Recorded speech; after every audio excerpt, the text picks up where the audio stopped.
اور کہیں گے یار نہیں یہ تو شرک ہے.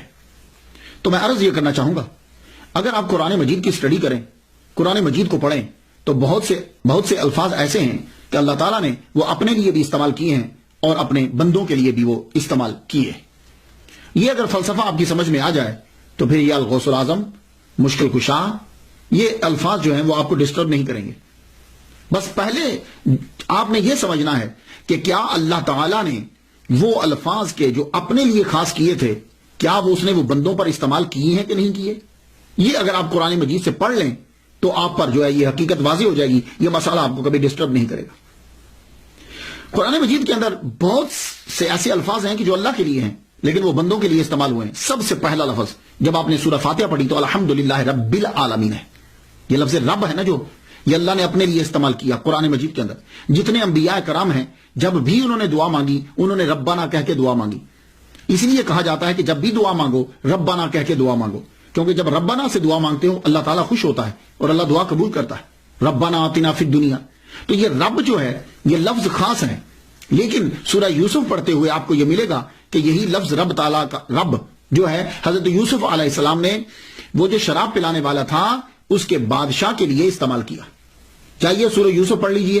وَيَسْقِي رَبَّهُ خَمْرًا، وہ اپنے رب کو شراب پلائے گا. یہ میں قرآن سے پڑھ رہا ہوں، میں حدیث نہیں پڑھ رہا. تو یوسف علیہ السلام نے لفظ رب کو کس کے لیے استعمال کیا؟ وہ جو شراب پلانے والا ساقی ہے اس کے بادشاہ کے لیے استعمال کیا. تو رب اس کے لیے بھی ہے اور ابھی بھی قرآن میں موجود ہے، یہ نہیں کہ اس کو کاٹا گیا ہے. رب العالمین بھی موجود ہے اور وَيَسْقِي رَبَّهُ دونوں کے دونوں موجود ہیں. تو اب وہ رب دونوں جگہ استعمال ہوا. اسی طرح آپ کیا ہیں، میں آپ سے پوچھوں آپ کیا ہیں تو آپ کہیں گے میں مومن ہوں. تو یہ لفظ مومن اللہ تعالیٰ نے اپنے لیے بھی استعمال کیا ہے اور قرآن مجید میں آپ دیکھ لیجئے، سورہ حشر میں جائیے، الملک القدوس السلام المومن، اللہ مومن ہے. تو پھر آپ کیا ہوئے؟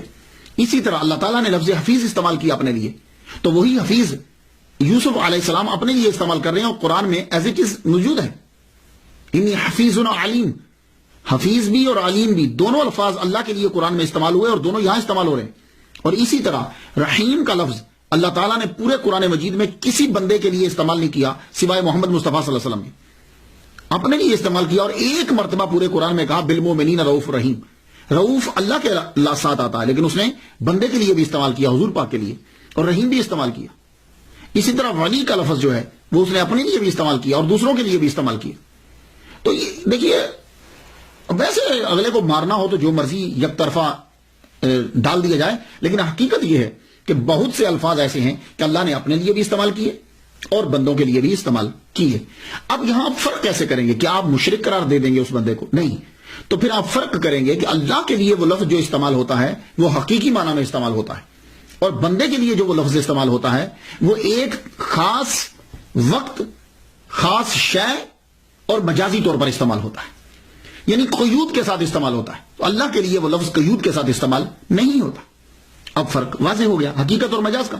تو یہی سلسلہ جو ہے الغوث العظم ہے، یہ ٹائم ہے، قیود ہے اور مجازی طور پر ہے. یہ بات یاد رکھیے گا. یہ اگر فرق نہیں کریں گے تو پوری دنیا مشرک بن جائے گی، یہ بات یاد رکھیے گا. اب اگر الغوث العظم کہنے سے آدمی مشرک ہوتا ہے تو پھر حضرت ابو بکر صدیق کے ساتھ صدیق اکبر لگتا ہے، پھر آدمی صدیق اکبر کہنے سے بھی مشرک ہوگا. کیوں؟ اس لیے کہ قرآن مجید کے اندر اللہ تعالیٰ نے یہ کہا ہے وَمَنْ أَصْدَقُ مِنَ اللَّهِ، اللہ سے بڑھ کر کون سچا ہے. ٹھیک ہے؟ تو آپ کہہ رہے ہیں کہ ابو بکر صدیق اکبر، وہ صدیق اکبر ہیں، تو اللہ تو سب سے سچا ہے، اللہ تعالیٰ سے تو سچا کوئی نہیں، تو پھر صدیق اکبر انہیں کیوں کہا گیا؟ پھر اسی طریقے سے فرق کرنے والا تو اللہ تعالیٰ ہے حق و باطل کے درمیان. تو حضرت عمر فاروق رضی اللہ تعالیٰ عنہ کو فاروق کیوں کہتے ہیں؟ یہ بھی شرک ہوگا. اسی طرح اللہ قرآن میں کہتا ہے کہ ان اللہ غنی وانتم الفقراء، اللہ غنی ہے اور تم فقیر ہو، تو آپ پھر لوگ سب عثمان غنی عثمان غنی کیوں کہتے ہیں؟ اسی طرح قرآن مجید کے اندر آتا ہے وَهُوَ الْعَلِيُّ الْعَظِيمُ، وہ علی ہے، اللہ علی ہے، تو آپ حضرت علی کو علی کیوں کہتے ہیں؟ تو یہ دیکھیے وہ جو بزرگان دین تھے نا، ان کے سامنے سب چیزیں ہوتی تھی، وہ پھر ایک نتیجہ نکالتے تھے جہاں سے کہیں سے اعتراض نہیں آتا. ہم کیا کرتے ہیں؟ ہم اگلے آدمی کو مارنے کے لیے ایک چیز لے لیتے ہیں، باقی ساری چیزوں کو بند کر دیتے ہیں. تو الغوث العظم جو کہا جاتا ہے یہ مجازی طور پر ہے اور یہ قیود ہوتی ہیں. ہاں اللہ تعالیٰ فریاد رس ہے، اللہ فیرا، لیکن اس جیسا اس میں وہاں قید کوئی نہیں، اور وہ ذاتی طور پر ہے یہ بات. باقی ہر چیز، ہر لفظ جو ہے وہ جو استعمال ہوا وہ مجازی طور پر استعمال ہوتا ہے. تو اب پھر دیکھتے ہیں ہم